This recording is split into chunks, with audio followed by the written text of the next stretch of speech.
Hello everybody, how's it going? We apparently have a bit of a murder mystery situation going on this week in One Piece. Whenever we have Morgans dish out a new headline, it's typically because something major is about to unfold. I'm pretty sure he's going to be the one to be there at the end of the series to break the news that the Straw Hats have reached Laugh Tale and that Luffy has now become the king of the pirates. So if the presence of an Admiral and one of the Gorosei being outside of Marijoa, and then also Blackbeard fighting Law wasn't enough to drive the point home, I definitely think that we are at the cusp of a major international development in the world of One Piece that will lead to what I believe to be a semi-short Elbaf arc and then the final war. And there's no denying that the way that Oda has been handling this arc in particular is different. Sometimes he changes focus and we get a perspective shift from characters outside of the actual island, which is something that he typically reserves for when the arc is over. Pieces are moving in directions that they normally don't move in. Fan favorite characters appear to be already in or heading towards mortal danger, and I don't think that's just a bluff. And so with that in mind, I do think that it's very likely that a character will die,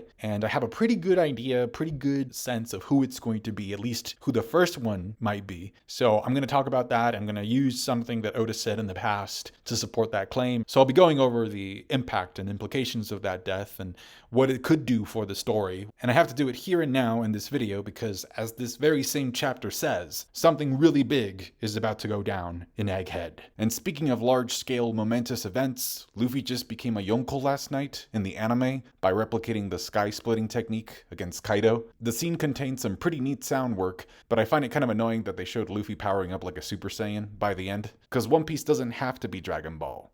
It just needs to be One Piece. It's okay. I thought it was interesting that young Caesar appears to be wearing some Doflamingo-styled pants in the cover page. I wonder if he was already affiliated with him back then, if he had dealings with Dofi on the side. Sentomaru wakes up to give the improved and more powerful Pacifistas what appears to be their final order, the final command, at least coming from him, which is to make sure that Dr. Vegapunk is able to escape Egghead, even if it costs the Pacifistas their life. At least that's what I inferred. However, unbeknownst to Sentomaru, the Marines are actually approaching Egghead with Mr. Saturn, who can override the command that Sentomaru just gave. So potentially Sentomaru might be doing the Marines a favor. He sends the army out there to stand guard. All Saturn has to do is give the command and they'll turn right around. We learned that Atlas, Astro Girl, has been repaired now, and to contrast that, Pythagoras appears to get blown up. So apparently Oda has a rule against having all of the satellites standing together in one piece.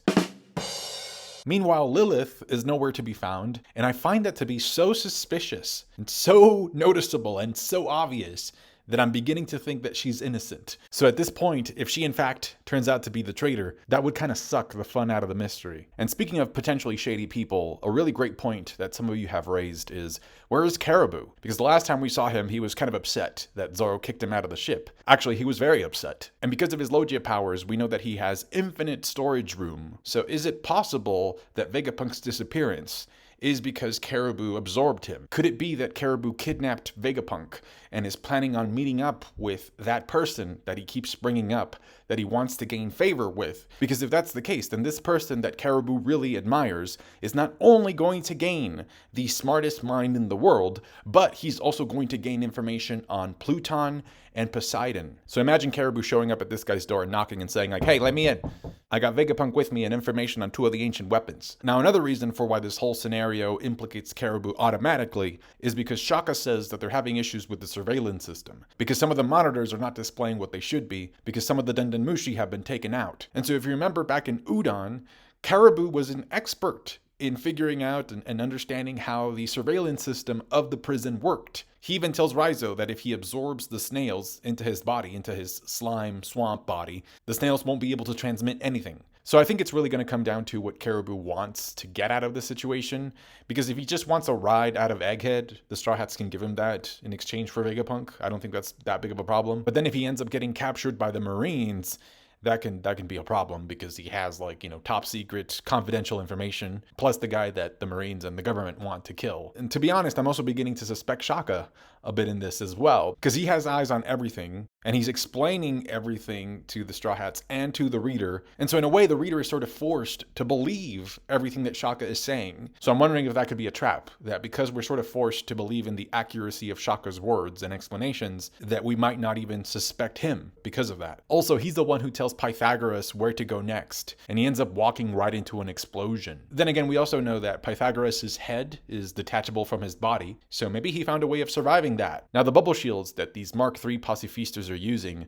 reminds me a lot of the resin coating that is used on Subodi Archipelago to coat ships so that they can withstand the water pressure and make their journey to Fishman Island. And also the bubbles that we've seen people use sometimes to breathe underwater and to move around as well. So I'm wondering if that was what Vegapunk based his invention on. We get some new outfits for Zoro, Stussy, and Brook. Zoro kind of has like the same outfit that Usopp has in a way, where the upper half looks really cool, but then you see the full body of it and it's just like a giant onesie, giant baby pajamas. Brook looks like he's wearing a football helmet, which coincides with Super Bowl Sunday.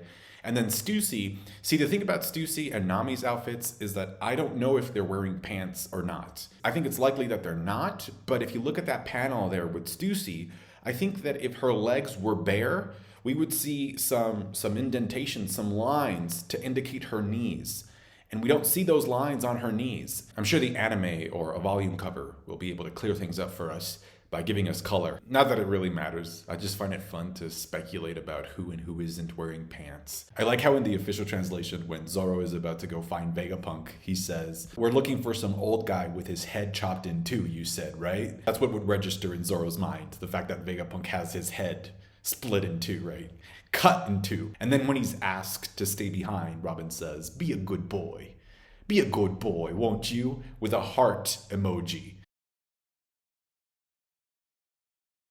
That stated, I think it's interesting that Zoro brings up Iceberg in his conversation with Luffy. We haven't seen him in a long time, so it gets me to think that maybe we might be seeing him soon to get an update on his progress on turning Water 7 into a floating island. He said he wanted to turn the island into a ship, so that should be paying off at some point. Now, when it comes to the Kuma flashback being witnessed by Bonnie, we get new information out of that, which is that young kid Kuma, used to be a slave. More specifically, he was a child slave in Marijoa. And we know this for a couple reasons. Number one, we look at the surroundings. He seems to be in an open field of sorts, but then we look at the surrounding architecture, and the type of building is literally what we've seen in Marijoa, in the Holy Land. In addition, one of the silhouettes that we see there is very obviously sporting a Tenryubito hairdo, Celestial Dragon hairdo. And on top of that, the dialogue in the scene seems to be about Kuma not wanting to return to a specific place. And so during Reverie, we did learn that there are sections beneath Marijoa where slave labor is taking place. And the conditions are so horrible there that we see a person pretty much say, like, either save me or just kill me already, because this is too much. And if you look at the way that the character's expression is drawn, and also what he is saying, it seems to match Kuma's expression and what he says in this chapter perfectly. Now, we already knew that Kuma, post-time skip, was being used as a slave in Marijoa, but we didn't know that he was a slave as a child. And given that that's the case, then a good question to ask here would be,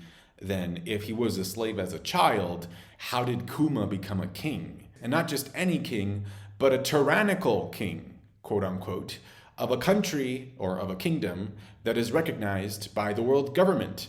So how did that happen? Did he have to pretend to be a tyrant so that the world government would allow him to hold that position of power? He just pretended to be evil on the outside so that he could secretly do some good for people? It reminds me of Wapple's words to Dalton during the Reverie about like corruption and how in this world there's no such thing as being able to run a kingdom by being squeaky clean. And the higher you get up the ladder, the more darkness and corruption you'll find. I read a pretty cool theory by user Spiritual Scumlord. And they say, or they think, that the place that we see Kuma in the flashback is actually God's Valley. And so we know that God's Valley was a place where the celestial dragons would hang out with their slaves. And so the user suggests that maybe Rox is about to attack God's Valley. It actually fits the timeline of the Rox pirates versus Roger and Garp. So that would be a pretty cool connection, because maybe that would mean that Kuma ended up protecting some celestial dragons during God's Valley. Maybe it was that service to the celestial dragons that got him to obtain a royal title. Another bit of information that I think is easy to overlook is that Bonnie says that she can't get close to Kuma in the flashback. And so the way that I've seen this sort of device being used in other stories, like in Harry Potter, right, is that the memory obviously belongs to an observer or a witness, but then the person that is accessing these memories from the present, in this case Bonnie, they can't go beyond what the observer saw or what the observer remembers. So in this case, there might be an observer watching Kuma be abused already.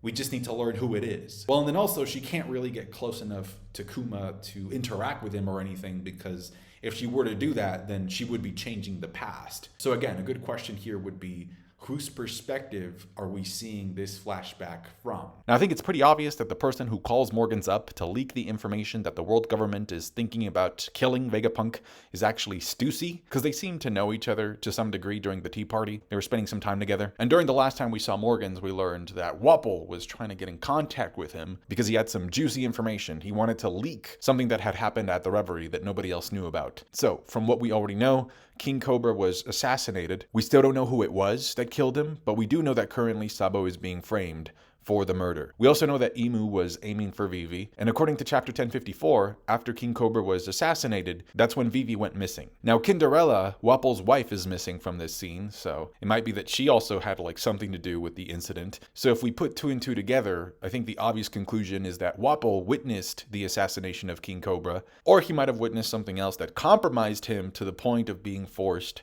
to help Vivi escape. Now, given the fact that we know that Wapol can gobble up humans, it's pretty likely that the way Vivi escaped was by jumping into his mouth, and that's why the newspaper reported her as gone missing. So I guess Wapol ended up calling Morgans up after that, and he picked them up, which, according to Reddit user outrageous_ad_2658, actually fulfills the first of Igaram's worries in regards to Vivi, because he says that he's worried that a great bird will snatch her away. He also says that he's worried that Vivi might be the target of a sniper, and he's also worried that a meteor might fall on Vivi as well. And so those two worries seem to implicate Vanogur and Fujitora. And what's curious about that is that the order of the worries does seem to fit the order of the story, because it seems to be predicting that first we'll get the fight against the Blackbeard pirates, and then we'll get the fight against the Marines, which will be a part of the final war. Anyway, Morgan says that he's going to end up writing a clickbait title so that people will click on his YouTube video, and Vivi says that she doesn't agree with the headline, but I think ultimately, if she were to ask Luffy, Luffy wouldn't care. Because he's been proving people wrong from the beginning of the story. Plus, there's that scene in Fishman Island where the people are asking him, hey, Mugiwara, are you an ally? Are you a friend or a foe? And then Luffy just kind of drops the mic on them and tells them,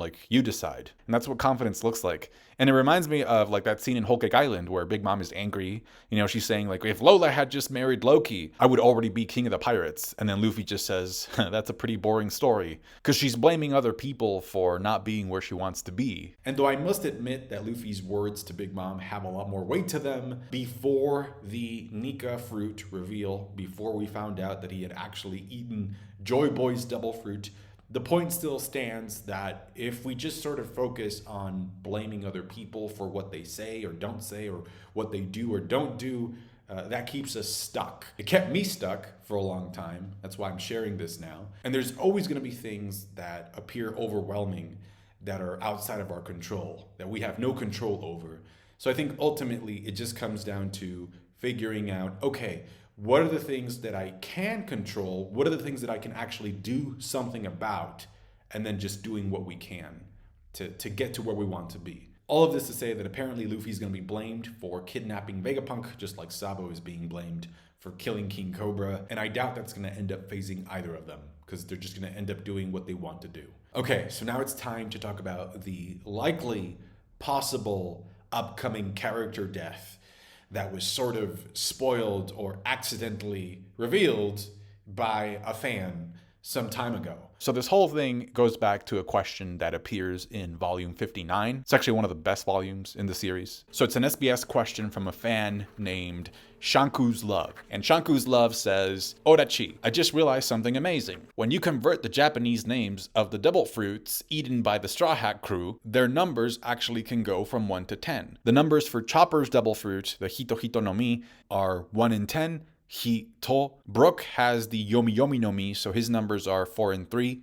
yo mi. Luffy's Gomu Gomu no Mi is the 5 and the 6, go mu. And then Robin's Hana Hana no Mi is the 8 and 7, ha na. So if we take those numbers and list them in order, we get a sequence from 1 to 10. Now, if you notice, there's only 2 numbers missing in that sequence, and those are 2 and 9. And so the fan goes on to say, you know, Oda, the Nikyu Nikyu, which is the Japanese name for the pawpaw fruit, would actually fit this sequence. So would that mean then that Bartholomew Kuma is going to be joining the crew? Now, the way that Oda answers the question kind of gives him away a little bit, because he says, what?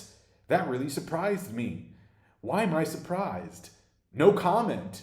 Next question. So the fact that he says no comment to this fan's question, and then he says, like, just let's move on, kind of gets me to think that maybe there is some truth, maybe there is some validity to this theory. Now, obviously, the conclusion here is not that Kuma will be joining the crew, but that his devil fruit will be passed on to a Straw Hat. And so, of course, for that to happen, Kuma needs to die so that his devil fruit can get reborn. So if we look at the way that Oda has been handling Kuma recently, where we found out that not even Vegapunk can turn Kuma back to normal, the fact that he's going up to Marijoa for some unknown purpose, it does seem like Oda is setting Kuma up to get to Marijoa and actually do something very meaningful at the cost of his life. I just don't see what else he could do narratively once he gets to the top, because at the top are Imu and 4 out of the 5 Gorosei, right? And those are endgame players. So it's not going to be like, oh yeah, and Kuma then went up there and blew himself up and killed like the endgame villains of the story. Like, I wouldn't even be surprised if Akainu's already at the top, waiting for Kuma to arrive and be like, long live the king. Now, in terms of who would be the likeliest candidate to end up eating the pawpaw fruit, I feel like that would have to end up being either Vivi or Frankie. I mean, she's an honorary member of the Straw Hats, and I do think that if she's going to play a role in the final war, that power would be very useful for her. But I think it's even more likely that Frankie will get it, because despite the fact that he refused the offer from Luffy to eat the Mera Mera no Mi once they won the tournament in Dressrosa, I think the fact that Frankie actually knows Kuma and respects him might be the thing that actually changes his mind and he agrees to eat the pawpaw fruit after Kuma has passed. And so I was thinking about how when we got the new Straw Hat bounties, how Frankie's bounty poster was a picture of the Sunny. And we know that in an alternate timeline, like, Frankie turns himself into a ship. So I'm wondering if he gets the pawpaw fruit, could that mean that maybe he could transfer some of his essence, some of his knowledge and memories onto the ship, onto like a robot? And then, you know, he can make himself into a robot that way by using the pawpaw fruit and giving it to an inanimate object. There's this whole conversation that we got between Vegapunk and Kuma, where Vegapunk explains that Kuma's power has the ability to make the intangible tangible. Because he was wondering if he could make things like memory and dreams and imagination and creativity and souls, you know, something that he could measure, something that could be tangible. And so all those things I think are intricately connected with devil fruits. And so I'm wondering if Kuma passes away in Marijoa because there is a bit of his power in Egghead, could it be possible that if he passes away, his devil fruit actually gets reborn in Egghead? Because Shaka says that they're currently trapped within the Frontier Dome, so they can't escape. And so I'm wondering if Kuma's devil fruit, if somebody eats that devil fruit within Egghead, within the Frontier Dome, could they use that power to find a way of escaping? Finally, from a character standpoint, I think that Kuma passing away would be a pivotal moment for both Bonnie and Sabo. Like, Bonnie would be absolutely heartbroken to the point of possibly like unleashing this whole new level of her power. If I'm being quite honest, a lot of these things, a lot of these potential developments do seem to coincide with the unconfirmed leaks that were floating around a couple of weeks ago. I'm not going to tell you what they are, so don't worry. And then Sabo losing Kuma, I feel like that would be a pivotal moment for him, because him and the revolutionaries risked their lives by infiltrating Marijoa to free Kuma, to get him back. So it'd be like a really big blow for revolutionary morale, and maybe that would be like an opportunity for Sabo to just really go to the forefront of his Flame Emperor following, and then also kind of push or urge Dragon to get more involved and to do stuff. That's going to do it for me today, guys. Thank you so much for watching. Obviously, the chapter was, in essence, a setup chapter, which makes things a lot harder for me because it's like, well, like I got to figure out what I'm going to talk about and how to make the video interesting for you guys. So any support that you can show this video, I really appreciate. Thanks again. Take care of yourselves. Have a great week. Enjoy the Super Bowl if you watch it. Catch you guys later. Bye.